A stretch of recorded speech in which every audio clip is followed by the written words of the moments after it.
अस्सलाम वालेकुम नाजरीन, प्रोग्राम है एक स्पेशल। मैं हूँ रिमशा शब्बीर। नाजरीन, क्या हम अब ये सोचेंगे कि बार बार आने वाले सैलाब कुदरती हादसे हैं या हमारी अपनी गफलत और नाक़िस हिकमत अमली का नतीजा है? इस वक्त मुल्क में दरियाए चनाब, सतलुज और रावी बिखरे हुए हैं। कच्चे के इलाके और सैकड़ों बस्तियां कई फीट पानी में डूबी हुई हैं। भारत बार बार पानी छोड़ रहा है और हर बार सिर्फ शिकायत पर ही इक्तफा करते रहते हैं।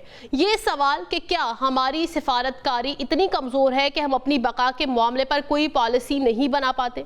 हजारों एकड़ पर खड़ी फसलें तबाह हो चुकी हैं, लाखों अफराद और बेघर हो गए हैं, बीमारियां फैल रही हैं और किसान अपनी मेहनत को पानी में बहता देखकर तड़प रहे हैं। वज़ीर-ए-आज़म ने ज़रूरी और मौसमियाती एमरजेंसी का ऐलान तो किया है, लेकिन क्या सिर्फ एमरजेंसी के नारे हमारे जख्मों का मरहम बन सकते हैं? क्या हमें अमली इक़दामात, मुस्तकिल डैम्स और हिफाजती पॉलिसियों की ज़रूरत है? नाज़रीन, सोचने की बात यह भी है कि अगर भारत पानी छोड़े तो हमारा बचाव प्लान कहाँ है? अगर बारिशें बढ़ जाएं तो हमारे डैम और निकासियाब के रास्ते क्यों नाकाम हो जाते हैं? अगर मौसमियाती तब्दीली ने हमें अपनी लपेट में ले लिया है तो हम कब तक आंखें बंद किए रखेंगे? क्या हम आने वाली नस्लों के लिए कोई महफूज पाकिस्तान छोड़ने जा रहे हैं या सिर्फ अभी भी एक और दास्तान बाकी है? प्रोग्राम के दूसरे हिस्से में नाजरीन हम बात करेंगे मशरिक़ वुस्ता में बिगड़ते हुए हालात की। सवाल ये है नाजरीन कि मशरिक़ वुस्ता एक नए धमाके के दहाने पर खड़ा है। इसराइल ने न सिर्फ कतर पर हमला किया बल्कि आलमी सिफारतकारी को भी रौंद डाला है। कतरी वज़ीर-ए-आज़म सलामती काउंसिल में चीख उठे कि यह हमला इलाक़ाई सालमियत की खिलाफ वर्जी है। पाकिस्तान भी कह रहा है कि गज़ा अमन मुज़ाकरात सबूताज करने की कोशिश है। मगर सवाल यह है कि क्या दुनिया की ताकतवर अक़वाम इसराइल की ढिठाई रोक सकेंगी? वज़ीर-ए-आज़म शहबाज शरीफ ने इत्तेहाद पर जोर दिया, मगर उम्मत कब तक सिर्फ बयानात पर इक्तफा करेगी? कतर कहता है उसे धोखा दिया गया, तो क्या फ़लस्तीन का मसला अब मज़ीद पेचीदा हो जाएगा? नेतन्याहू ने मगरिबी किनारे में आबादकारी के तौसीई मंसूबे पर दस्तखत किए, क्या अमन का ताबूत दफन नहीं कर दिया? और सबसे अहम सवाल, क्या इसराइल के इक़दामात मशरिक़ वुस्ता में आग लगाने के मुतरादिफ नहीं? दुनिया कब जागेगी और उम्मत कब तक खामोश रहेगी? इसी सारे मामले पर बात करेंगे। सबसे बात करेंगे सैलाबी सूरत हाल की, जो मजीद संगीन से संगीन तर होती जा रही है। इसी पर बात करने के लिए हमारे साथ मौजूद हैं ex commissioner Indus water treaty Syed Jamaat Ali Shah हमारे साथ मौजूद हैं। साथ ही साथ हमारे साथ मौजूद हैं doctor Hasan Abbas, environmental expert हैं। बहुत शुक्रिया आप दोनों मेहमानों का। सैयद जमात अली शाह साहब, गुफ्तगू का आगाज़ मैं आपसे करूँगी। हम देख रहे हैं कि पंजाब शदीद सैलाबी सूरत हाल से दो चार है, दरियाए रावी हो, चनाब हो या सतलुज हो, इस वक्त तीनों दरिया बिखरे हुए हैं। और भारत की जारियत की बात की जाए, उसकी जानिब से आबी जारियत का सिलसिला जारी है। क्या यह सिलसिला ऐसे ही जारी रहेगा? क्या यह थमने का नाम नहीं लेगा? बहुत शुक्रिया मोहतरमा। एज अ मैटर फैक्ट, जब दरियाओं में एक सैलाबी सूरत हाल पैदा हो जाती है, ज़ाहिर है कि ये जिन दरियाओं में सैलाबी सूरत हाल हुई इसमें जेलम का तो एलिमेंट कम है, चनाब और सतलुज था। अब ये दोनों जब पाकिस्तान में दाखिल होने के बाद अल्टीमेटली ये पूरा जो पंजाब का मैदानी इलाका, इससे उन्होंने गुजरना होता है। उसके गुजरने के बाद फिर ये पंजनद से नीचे जाकर दरियाए सिंध में पड़ते हैं और वहाँ से फिर सिंध का सफ़र जो है शुरू हो जाता है। अब जाहिर है कि ये चनाब और सतलुज में ये एक्सेप्शनली हाई फ्लड रहा है। अब जाहिर है कि ये फ्लड जो है ये जितने भी इलाके रास्ते में आए हैं उनको तैबाला करता रहा है, और जो बंद थे जो कि मजबूत नहीं थे वो ब्रीच भी हुए। अल्लाह ताला का ये शुक्र है कि शेर शाह वाला बंद जो है वो मजबूत रहा है, उससे पानी गुजर गया, मुल्तान को डैमेज नहीं हुआ। लेकिन अब ये नीचे जो है ये इसका प्रेशर पंजनद पर बन रहा है। अब सूरत हाल वहां पर अभी इस वक्त ये है कि पंजनद स्ट्रक्चर को बचाया जाए या कि ब्रीच कर दी जाए। अगर दाएं साइड को ब्रीच करेंगे तो ये पानी जो है ये दोबारा इसमें शामिल होकर तो सिंध में जब जाएगा तो ये वहां पर ऑलरेडी पानी का प्रेशर जो है वो चाचड़ा वाले बंद पर जो है वो ऑलरेडी एक बहुत बड़ा प्रेशर बन चुका है। तो देयर इज पॉसिबिलिटी कि ये चाचड़ा शरीफ वाला बंद है, इसमें ब्रीच करनी पड़े या ये डैमेज होएंगे। तो ये जो सूरत हाल अभी जो चंद घंटे हैं ये बड़ी इंपॉर्टेंट है इस सैलाब की जो है सूरत हाल के लिए। लेकिन आपने जैसे ये गुजारिश की है कि फ्लड ये कोई नई बात नहीं, जब से ये दरिया चल रहे हैं फ्लड इसमें आते रहे हैं। क्या हमने इसका कोई बचाव प्लान किया था या नहीं किया था, ये भी एक क्वेश्चन मार्क है। और फिर ये था कि जो सुतलज है पानी, इसमें कभी नहीं आ रहा था काफी सालों से, तो लोगों का ये ख्याल था कि ये तो अब दरिया ड्राई हो गया है। तो इसमें ना तो पुश्तों पर कोई जो है वो गौर किया गया, ना वो जो बंद बांधने थे उस पर, और फिर जो आबादियां हैं दरिया के किनारे वो दरियाओं के अंदर चली गई। यही हाल आपने रावी में तो खुद आपने लाहौर में देखा होगा कि किस तरह लोग जो है वो दरिया में आबाद हैं। अब आ जाकर यही रह जाता है कि जब रास्ते भी दरिया के जो हैं वो उसमें पानी जो है वो उसको जगह नहीं मिलती, अमली इकदामात भी जो है वो पहले प्लानिंग में नहीं हुए, तो सिर्फ अब रिलीफ का काम हो सकता है कि हम लोगों को अभी कितना बचा सकते हैं। अभी आपने देखा होगा कि एनडीएमए ने बताया है तकरीबन 4500 गांव जो हैं वो ज़ेरे आब आ चुके हैं अभी तक। सही, हालात तो बहुत ही कशीदा है सैयद जमात अली शाह साहब। डॉक्टर हसन अब्बास भी हमारे साथ मौजूद हैं, उन्हें भी शामिल गुफ्तगू कर लेते हैं। डॉक्टर साहब, आपको क्या लगता है और आप क्या देखते हैं कि ये पहली दफ़ा तो नहीं हुआ कि इस तरह से सैलाब आना या कुदरती आफात आना, और इसे कुदरती आफात भी कहा जा रहा है, लेकिन कहीं ना कहीं हमारी अपनी कोताहियाँ भी हैं। तो अब इस सारे जो सूरत हाल है इसका माहौलियात पर, माहौल पर कितना असर पड़ता है, और ख़ास तौर पर जो वहाँ पर सैलाब ज़दगान है जो इसका शिकार होते हैं उनके ऊपर क्या इम्पैक्ट क्रिएट होता है? देखिए, ये कुछ हम इस वक्त टर्मिनोलॉजी ऐसी इस्तेमाल कर रहे हैं, मसलन अभी आपने फरमाया कि कुदरती आफात हैं लेकिन विद ए क्वेश्चन मार्क, और उस क्वेश्चन मार्क का मैं यही जवाब दूंगा कि ये कुदरती आफत में और कुदरती अमल में बहुत फ़र्क होता है। आफत तो हमने उसको बनाया है, जिस तरह शाह साहब ने भी फरमाया कि हम भूल गए कि दरिया जो है सतलुज वो दरिया है, हमने वो मुआहदा करके तो इंडिया को दे दिया, उसके बाद में उसके बीच में आबादियां आ गई, उसके साथ जो प्रोटेक्शन वर्क्स बने हुए थे उनका भी हमने जो है वो ख्याल नहीं किया, वो भी निगलेक्ट में रहे। और अब जब पानी दरिया में वापस आया है तो हर कोई डूब रहा है उसके बीच में। तो ये एक्चुअली दरिया में कोई नहीं डूब रहा, ये लोग दरिया के बीच में आके बैठे हुए थे और इनके ऊपर पानी आ गया। गाँव के गाँव आबाद हो गए इन दरियाओं के रास्तों में ऊपर इंडिया के डैम बनने के बाद। दूसरी चीज जो हम ये कह रहे हैं, ये इंडिया पानी छोड़ रहा है, तो ये इस्तिलाह भी थोड़ी सी इसमें हमें दुरुस्तगी कर लेनी चाहिए।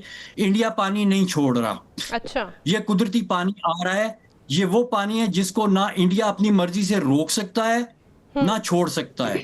इंडिया इस पानी के आगे बेबस है, और जब ये पानी निकलता है तो इसका जो कुदरती रास्ता है, क्योंकि वो पाकिस्तान में आता है तो इसने पाकिस्तान ही में आना है। हमसे ज्यादा तबाही पहले इंडिया में मचाता है, फिर ये हमारे पास पहुंचता है। तो डैम छोटे होते हैं, ये सैलाब बड़े होते हैं, कोई बड़े से बड़ा डैम भी इन सैलाबों के आगे नहीं खड़ा हो सकता। तीसरी बात जो शाह साहब ने पॉइंट आउट की है वो ये छाछना वाला ब्रिज है।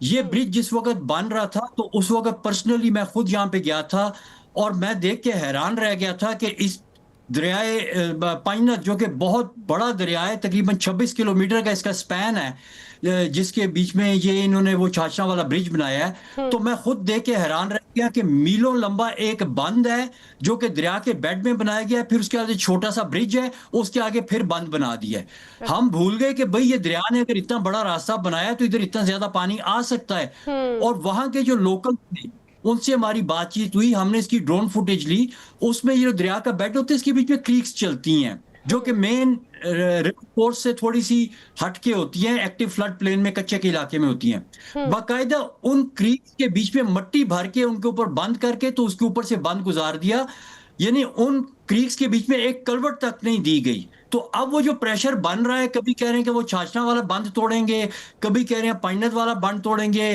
राइट का तोड़ेंगे कि लेफ्ट का तोड़ेंगे।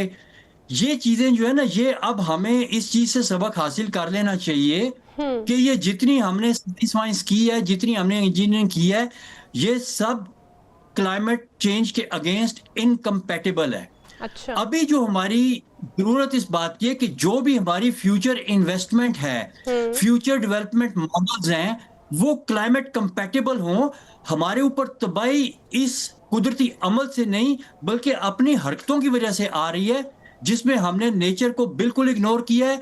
जो वहां का लोकल है वो मुझे आज से 3-4 साल पहले बता रहा था कि जो बंद बना रहे हैं, गलत बना रहे हैं, ये हमारे गांव को डुबोएगा, इधर से ये गलत कर रहे हैं। लेकिन उधर का जो इंजीनियर है ना, जो वो बनवा रहा था, उससे बात करें तो वो कहते हैं इन जाहिलों को क्या पता। अब जहालत जो है वो नजर आ रही है कि वो इंजीनियर में थी कि लोकल्स में थी। लोकल ठीक बात कर रहे थे और इंजीनियर अपनी वो जो है ना वो गलत वहां पे जो है वो इंजीनियरिंग कर रहा था। तो मेरे ख्याल में अब हमें लोकल नॉलेज को, जो वहां के रहने वाले लोकल्स हैं, जो कच्चे के लोग हैं, जिनको दरिया का पता है, जो दरिया को जानते हैं, जिनकी जिंदगी दरिया के साथ गुजरी है, उनका जो इल्म है उसको हमें पॉलिसी मेकिंग का हिस्सा बनाना होगा। अब ये वक्त आ गया कि हम लोकल नॉलेज को इग्नोर करना बंद करें, कम्युनिटी से पूछ के तो फिर प्रोजेक्ट करें, ना कि प्रोजेक्ट करके तो कम्युनिटी के ऊपर वो अपनी जो है वो धौंस जमाएं।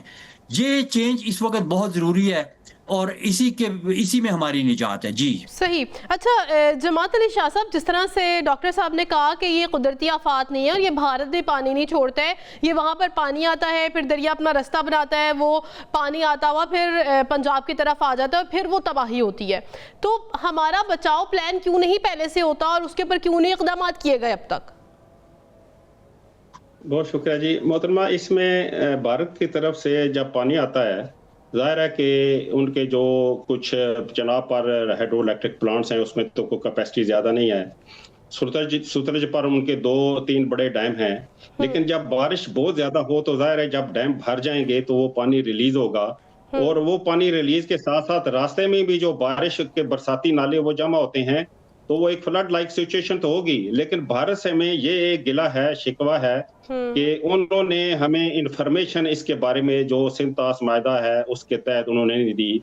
हमारा 89 में एक मायदा हुआ था, वो टाइमली इंफॉर्मेशन उन्होंने हमें नहीं दी। लेकिन उसका इंफॉर्मेशन ये था कि हम फ्लड वार्निंग इशू कर देते थे। लेकिन अब तो सूरत हाल यहाँ पर ये हुई है कि अब तो फ्लड पाकिस्तान में अंदर आ गया। अब इसकी वार्निंग हमने नीचे देनी थी कि ये सिंध तक कैसे जाएगा, लेकिन वार्निंग तो अपनी जगह रह गई। जो हमारा इंफ्रास्ट्रक्चर है वो बोझ नहीं ले सका। तो इसका मतलब है कि हमारी पॉलिसीज जो हैं बंद बनाने के बारे में भी, और मुझे खुद जब मैं सर्विस में था मेरी नजरों से गुजरे हैं कुछ बंद ऐसे थे जिनको आप उर्फ आम में पॉलिटिकल बंद कह लें कि मैं अपनी जमीन बचाऊं, लोगों की लोग अगर उसमें गर्क होते हैं तो हो जाएं।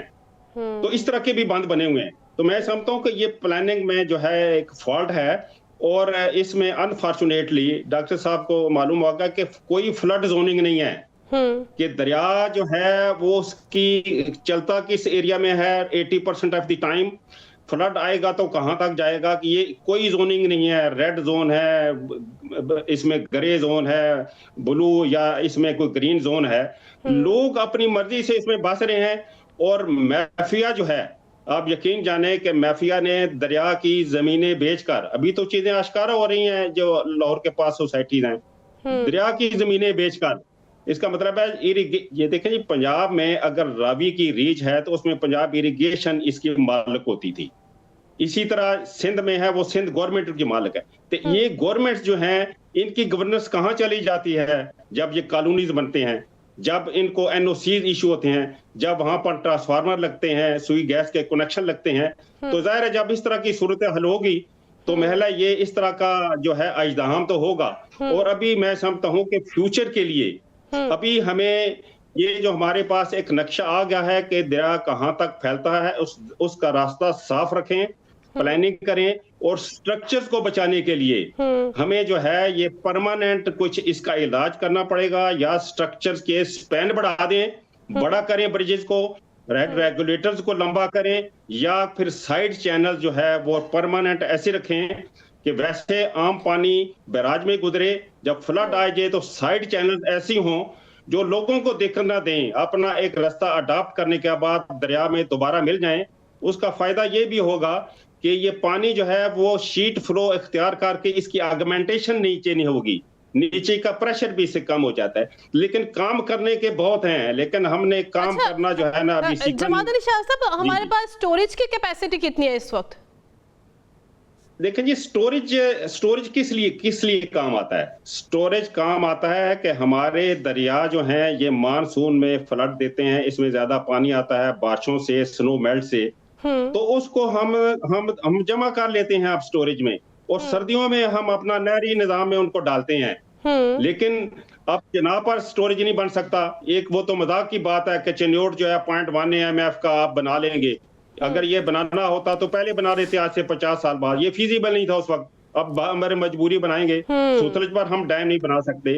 तो हम ये जो डैम है सिर्फ इंडस पर वो इसलिए बनाते हैं कि सर्दियों में उसका पानी जब जमा हो जाए, और हमारे पास दरियाओं में पानी नहीं है, तो वो नहरों को वहां से पानी दिया जाए। लेकिन अल्टीमेटली कितना पानी जो है वो जो है स्टोरेज फ्लड का अब्जॉर्ब करेंगे, वो बहुत कम होता है अभी एज कंपेयर टू हमारा जो अभी पानी फंस करें 40, 50 या 60 मिलियन एकड़ फीट पानी फ्लड में अगर समुद्र में गया है, तो हम बचाते तो वही है 10-15 MF जो हमारी कैपेसिटी है हमारे जो है इनमें स्टोरेजेस में। लेकिन अनफॉर्चुनेटली जी सही, बिल्कुल। अच्छा डॉक्टर साहब, जिस तरह से आपने सारा मसला डिस्कस कर दिया कि मसला यहाँ ये मसला है, अगर हम देखें कि कुदरती आफात तो है, इसमें कोई शक नहीं, लेकिन कहीं ना कहीं हमारी कोताहियाँ भी हैं। कोताहियाँ अगर इस तरह से देख लें कि जिस तरह से आपने आबादियों की बात की है, दरिया पर पूरी आबादी वहाँ पर कायम है, और अगर हम उन लोगों की बात करें तो वो लोग भी अपना घर बार या वहाँ से खेमे या बस्ती वहाँ से उठाने को तैयार नहीं है। वो कहते हैं कि हम यहाँ पर ही रहेंगे, और इस संगीन सूरत हाल में भी वो वहाँ से जाने को तैयार नहीं थे। तो इसका हल क्या है? इसको किस तरह से टैकल किया जाए? देखिए, जो मैंने आपसे शुरू में बात की है ना कि आपने कम्युनिटी को इन्वॉल्व करना है अपनी प्लानिंग में। आप इस्लामाबाद में बैठ के प्लानिंग करेंगे जी वो कम्युनिटी जो है उसको बुलडोजर लगा के उधर से निकाल दो, ये इस मसले का हल नहीं है।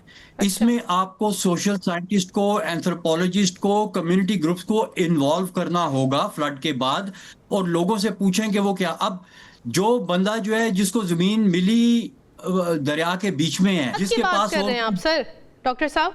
जी देखिए हमने फ्लड, अगला फ्लड भी तो आना है ना। अच्छा, अभी देखें ये बात ना कि अभी तो ठीक है, वो इससे पहले शाह साहब ने भी फरमाया कि अभी तो सिर्फ रिलीफ और रेस्क्यू ही हो सकता है। अभी हम बीच में 1-2 दिन के बीच में कोई बड़ा प्लान जो ये पहला सैलाब दुनिया 2010 का देख लें, इससे पहले भी कुदरती आफात देख लें, इस तरह के सैलाब देख लें, वो लोग जाने को तैयार नहीं है वहां से। आप कह रहे हैं कि कम्युनिटी को इसमें शामिल किया जाना चाहिए। मैं कर रहा हूं ना, देखिए हम ये एक सोशल फैक्टर है, हमें इस फैक्टर को एड्रेस करना है इन ए वे कि वो सोशली एक्सेप्टेबल हो। हमने लोगों को जो है डंडे मार के नहीं निकालना, हमने लोगों के मसाइल को हल करना है, ये हुकूमत की जिम्मेदारी है। देखिए मसलन मुझे आज एक किसी ने वीडियो भेजी हुई थी, बड़ी वो एक ड्रोन की वीडियो थी, और एक दरिया के साथ फ्लड प्रोटेक्शन बंद बना हुआ है जिसके दोनों तरफ पानी है। अच्छा। और वो ड्रोन चलता जा रहा है, और वो मीलों लंबी लाइन है, और कोई उसके ऊपर 1 फुट ऐसा खाली नहीं है जिसके ऊपर लोग ना बैठे हों। अब वो एक इंफ्रास्ट्रक्चर बनाया गया, वो इंफ्रास्ट्रक्चर फेल हो गया, पानी उसके दोनों तरफ आ गया, लोगों को और कोई पनाहगाह नहीं मिली, वो उस बंद के ऊपर आके बैठ गए। अब अगर वही मीलों लंबी बंद की जो इन्वेस्टमेंट थी, वो बजाय के लंबाई में आप दरिया के साथ साथ बनाते, वो आप उस गांव के इर्द गिर्द गोल दायरे में बना देते, तो गांव भी बच जाता और वो लोग भी बच जाते, बजाय कि आप पूरे दरिया का रास्ता रोकें और फिर जब वो कहीं से टूटे तो पूरे मुआशरा जो है डूब जाए। जो दरिया के अब बहुत करीब आ गई आबादियां, आप उनकी प्रोटेक्शन वर्क्स बनाएं, उनके इसको ये एक बहुत अच्छा ये जो है ना फ्लड मैनेजमेंट का तरीका, इसको डोनट डाइक कहते हैं। यानी गोल दायरे में वो डाइक बनाते हैं, जो मेजर पॉपुलेशन सेंटर्स हैं, आप उनके गिर्द डोनट डाइक बना के उनको बचाते हैं, और उसके ऊपर आप इन्वेस्टमेंट करते हैं। और फिर जो ऐसी आइसोलेटेड आबादियां होती है ऐसी जगहों पे, उसमें आप बड़े बड़े मिट्टी के चबूतरे बना देते हैं कि जब सैलाब का पानी आता है तो उन चबूतरों के ऊपर लोगों को भी पनाह मिलती है, उनके जानवरों को भी पनाह मिलती है। और उन चबूतरों के ऊपर जब सैलाब नहीं होता तो आप कम्युनिटी एक्टिविटीज, आप स्पोर्ट्स ग्राउंड बना सकते हैं, आप जानवरों की चारगाहें बना सकते हैं, इस तरह के आप इंफ्रास्ट्रक्चर बना सकते हैं, और जब सैलाब आएगा तो वो लोगों को पनाहगाह प्रोवाइड करेगा। और ये वो तरीका है कि आपने बता दिया, लेकिन इसके ऊपर Force ना अमल करें करने की निकलने की। जरूरत। ब्रेक का वक्त हुआ है, लेकिन ब्रेक के बाद हम बात करेंगे कतर की सूरत हाल पर, जो इसराइल की जानिब से जारहियत जारी है और जो कतर पर हमला किया गया है, और पाकिस्तान समेत हम ममालिक के सरबराहान भी वहां पर गए और शदीद मजम्मत भी की गई है। इसके ऊपर गुफ्तगू करेंगे, लेकिन एक ब्रेक के बाद। वेलकम बैक नाजरीन, अब बात करेंगे मशरिक़ वुस्ता की सूरत हाल पर। इसी पर बात करने के लिए हमें ज्वाइन किया है brigadier retired Ghazanfar Ali, defence analyst हैं, और साथ ही साथ हमारे साथ मौजूद हैं अंजा साकिब, IR एक्सपर्ट है। बहुत शुक्रिया आप दोनों मेहमानों का। ब्रिगेडियर साहब, गुफ्तगू का आगाज़ मैं आपसे करूंगी। हम जो मशरिक़ वुस्ता की इस वक्त सूरत हाल देख रहे हैं, काफ़ी संगीन सूरत हाल है, किस तरफ रुख इख्तियार करता हुआ देख रहे हैं आप अब इन मामलात को? बहुत बहुत शुक्रिया। जो मशरिक़ वुस्ता की सूरत हाल है वो तो बड़े अरसे से बहुत क्रिटिकल पॉइंट पे है, और उस वक्त से जिस वक्त से इजराइल ने गजा के अंदर, वेस्ट बैंक के अंदर जो है वो लोगों का जेनोसाइड शुरू किया है, और फिर उसके ऊपर दुनिया की आवाज़ें उठी हैं।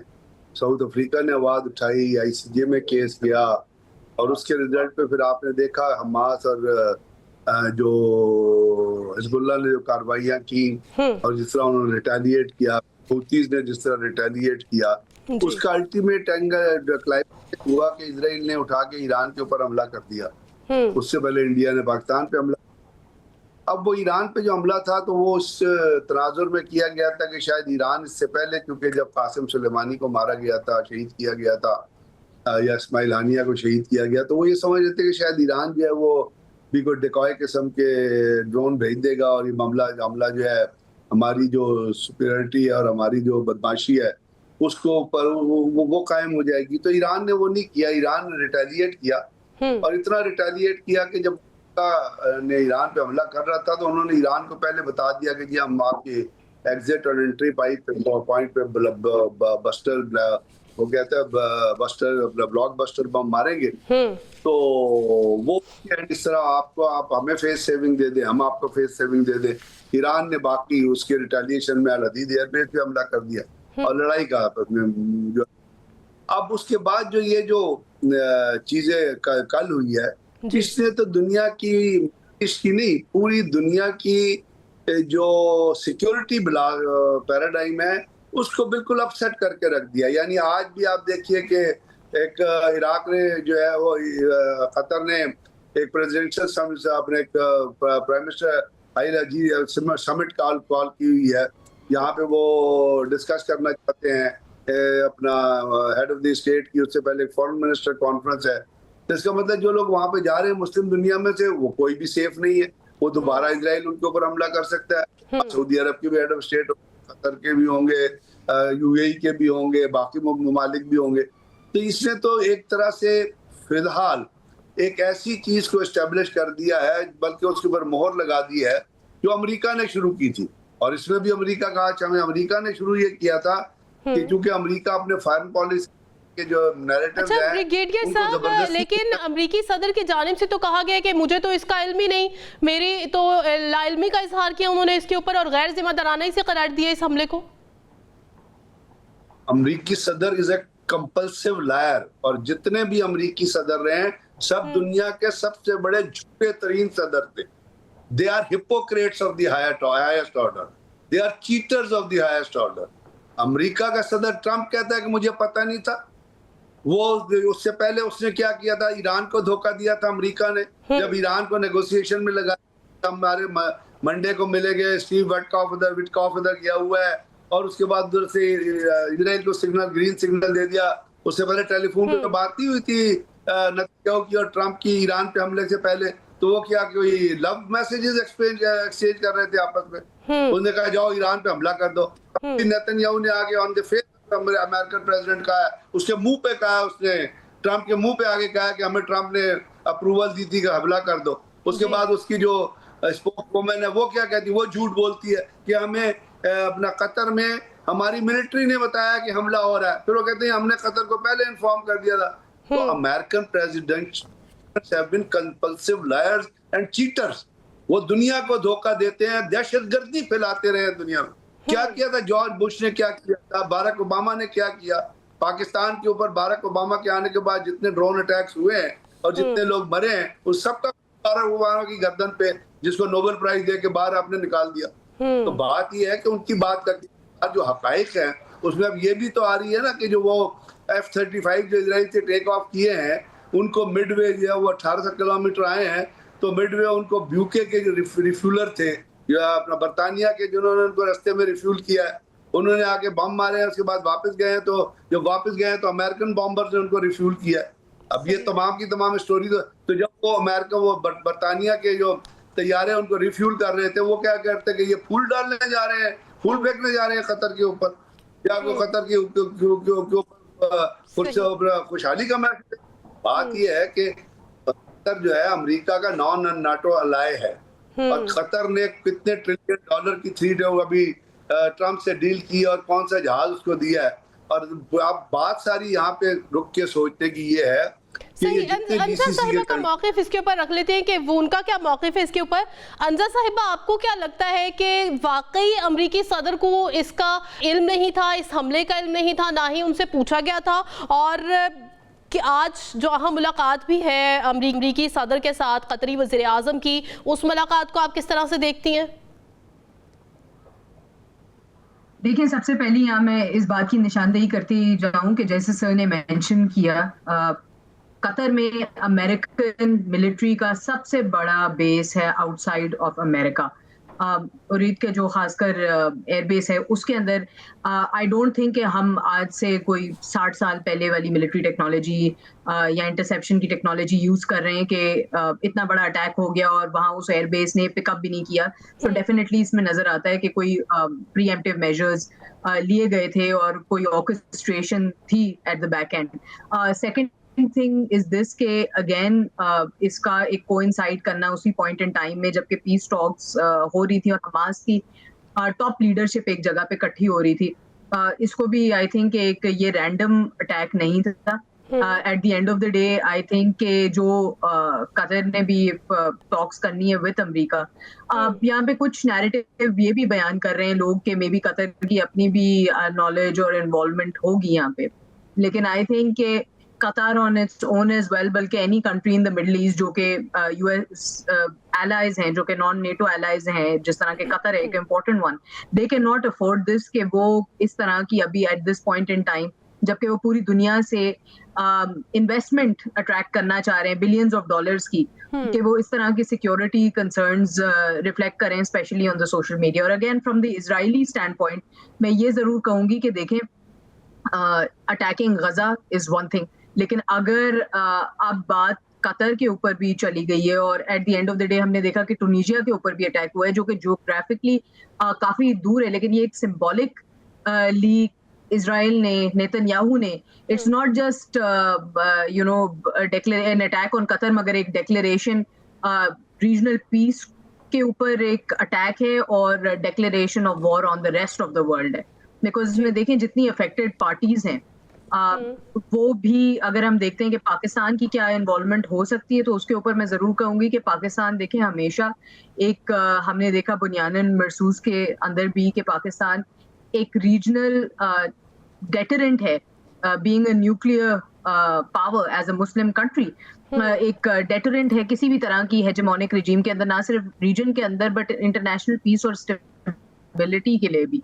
तो पाकिस्तान ने हमेशा पॉलिसी रखी है कि जी हमें उस जंग में नहीं पड़ना जो कि हमारी नहीं है, but at the end of the day यहाँ पे आप ये देखें कि इजराइल के साथ अगर ये कोई भी कॉन्फ्लिक्ट इजराइल ने देखें ये इस तरह के अटैक्स करके जबकि नेगोशिएशंस अंडरवे थी, तब वो एक ओपन दावत दे रहे हैं हुतीज को भी कि वो रेड सी को भी हाईजैक करें, वहां से भी मिसाइल्स चलें, फिर दूसरे बॉर्डर्स भी जो हैं वो अनसेफ हों। तो पाकिस्तान आई थिंक के मिलिटरीली भी रेडी है जी, मैरीटाइम सिक्योरिटी भी हमारी ऑन पॉइंट है। तो एक चीज के बारे में तो हमें बिल्कुल एट ईज हो जाना चाहिए कि पाकिस्तान को कोई ऐसा खतरा नहीं है, मतलब हमारी जो फोर्सेस हैं उन्होंने सिक्योर किया हुआ है पाकिस्तान की सिक्योरिटी एंड इंटेग्रिटी। लेकिन यहाँ पे मैं जरूर कहूंगी कि अगेन देखिए दुनिया यहाँ पे पीस और इकोनॉमिक स्टेबिलिटी की बात कर रही है, तो इजराइल की तरफ से ये एक्शंस बिल्कुल वेलकम नहीं है। देखें, एक वो जंगे होती हैं जो कि बॉर्डर पे लड़ी जाती हैं, और दूसरी जो आजकल 5th generation modern hybrid warfare का जमाना है, तो वहां पे एक बयानिए की जंग भी जारी है। ठीक है, इसी पर मजीद बात करेंगे, लेकिन अभी वक्त हुआ है ब्रेक का। ब्रेक के बाद वापस आएंगे। वेलकम बैक नाजरीन। बात हो रही है इसराइली जारहियत। ब्रिगेडियर साहब, आपको क्या लगता है कि जिस तरह से अंजा साहिबा कह रही है कि पाकिस्तान को इससे खतरा नहीं है, लेकिन अगर हम इसराइली जारहियत की बात करें तो रोज ब रोज बढ़ती जा रही है और आलमी सतह पर भी बहुत ही ज्यादा मामलात इस वजह से खराब हो रहे हैं। पाकिस्तान को कितना खतरा है? वो सिर्फ भारत की जंग थी जिसमें हमने भारत के राफेल गिरा दिए, उनके फौजी गिरा दिए, लेकिन ये इसराइल की अगर जारहियत मजीद बढ़ती है, पाकिस्तान कहाँ स्टैंड कर रहा है? दुनिया में वॉरफेयर के जंग के स्टाइल बदल गए, नैरेटिव बदल गए, सिस्टम बदल गए, तरीक़ाकार बदल गए। पाकिस्तान के अंदर आगे खतरात के बादल पहले ही मौजूद है और ये जो पाकिस्तान के अंदर दहशतगर्दी हो रही है ना, जरूरी नहीं कि इजराइल आपके ऊपर आके हमला करे, आके फिजिक वो तो हम मिल लेंगे उसको अगर उसने ऐसी हरकत करे। इससे पहले भी उसने कोशिश की है, जब पाकिस्तान का न्यूक्लियर बॉम्ब बन रहा था उसमें 2 दफा इजराइल ने कोशिश की है, बल्कि अवंतीपुरा एयरफील्ड पे आके उनके जो F-16 है वो खड़े रहे हैं और पाकिस्तान को फिर पता चला तो उनको मैसेज अमेरिका के थ्रू मैसेज किया इंडिया को कि it will be an all out war then you will suffer, तो वो फिर विड्रॉ कर गए। तो इजराइल तो की है, वो तो हम कर लेंगे, मिल लेंगे। ये जो आपके अंदर जो जंग है ना, जिसमें रोजाना दहशतगर्दी की वारदातें हो रही हैं, आपको पता है कि पिछले हफ्ते बनू में FC लाइंस जो है वहां पे हमला किया दहशतगर्द, और उसमें जो वो दहशतगर्द थे उसमें से 5 दहशतगर्दों से 3 अफगानी थे, और वो तो अफगानिस्तान के पख्तिया का और एक अपना जो नंगरहार का और एक उधर का रहने वाला था, और अपने सोशल मैसेज रिकॉर्ड कराए थे कि हम पाकिस्तान पे हमला करने के लिए जा रहे हैं। और वहां पे 14 घंटे का सीज हुआ। हमारे मेजर अल्लाह उन्हें जन्नत नसीब करे, SSG का बड़ा ब्राइट ऑफिसर था, वो शहीद हो गया। इसके अलावा आप उठा के देखते तो KPK में इस महीने में 74% दहशतगर्दी की वारदातों में इजाफा हुआ है।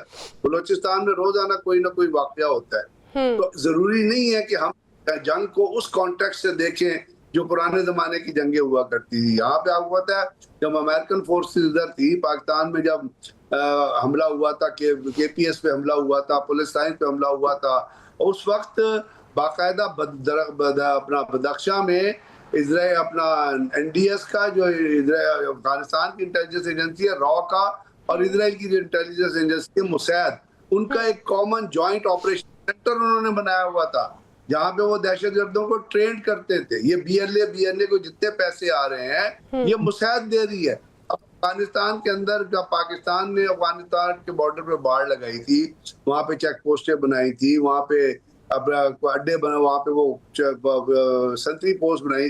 अब अफगानिस्तान भी वहाँ पे बना रहा है, वो 25-20 करोड़ की एक चेक पोस्ट बना रहा है। वो पैसा कौन दे रहा है उसको? अफगानिस्तान को। अब मुझे उनके पास तो खाने के लिए पैसा नहीं है, तो एक जगह पे वो 20-30 करोड़ रुपए जो लगा रहे हैं और वो बॉर्डर के ऊपर लगा रहे हैं, वो कहाँ से? उनके बाप ने वहाँ पे मशीन लगाई हुई है डॉलर पैदा करने की, तालिबान की इंटरनल हुकूमत ने।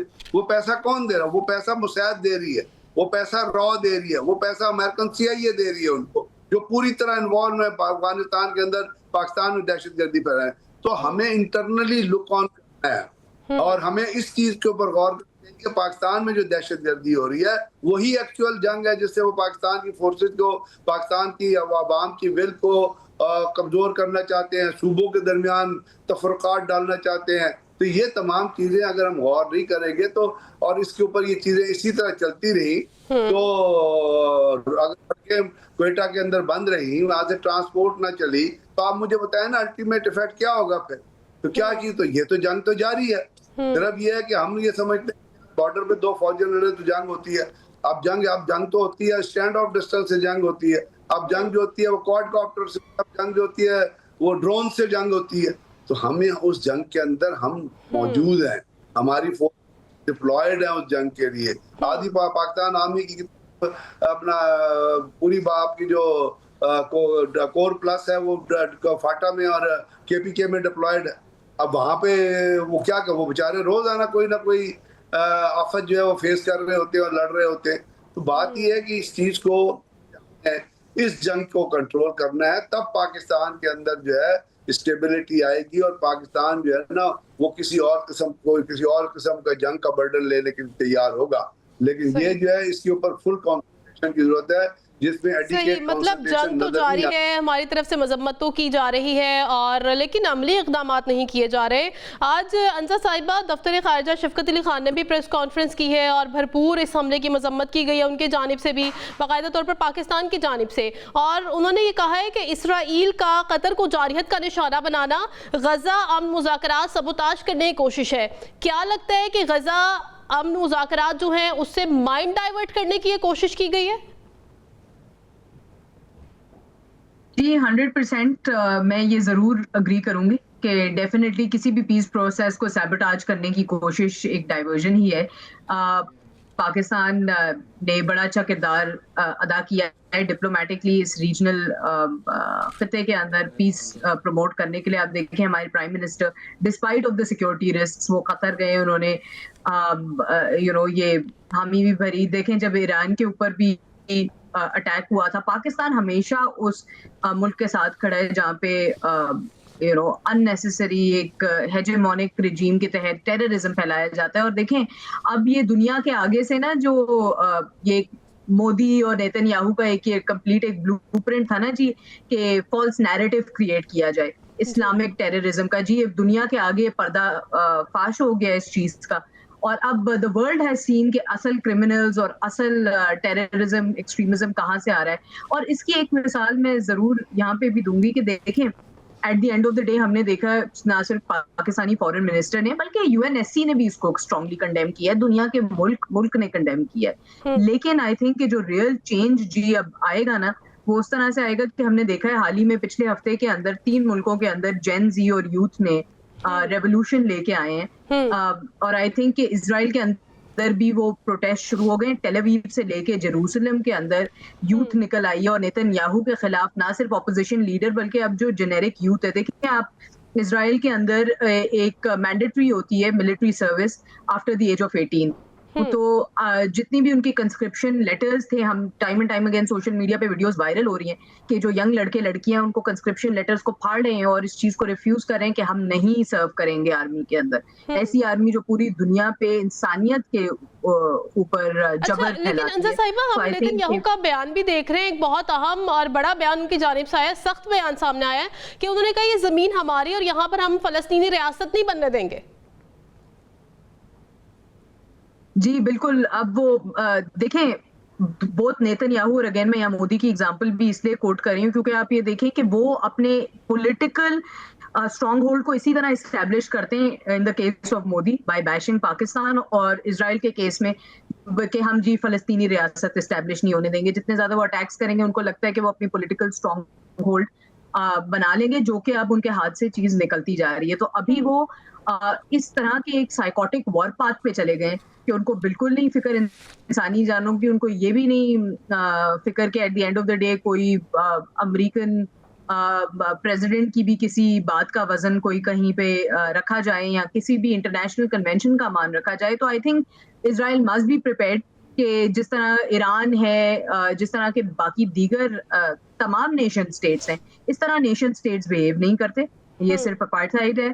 और at the end of the day article 55 of the UN ये कहता है कि हर नेशन को ये हक है कि वो अपनी दिफा कर सके। तो आई थिंक कि अब जो रॉकेट्स तेल अवीव इजराइल पे चलेंगे वो किसी ना किसी तरह जस्टिफाइड।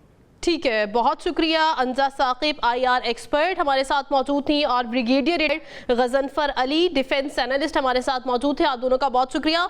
मुझे इजाज़त दीजिए, आपसे मुलाकात होगी कल। अल्लाह हाफिज़।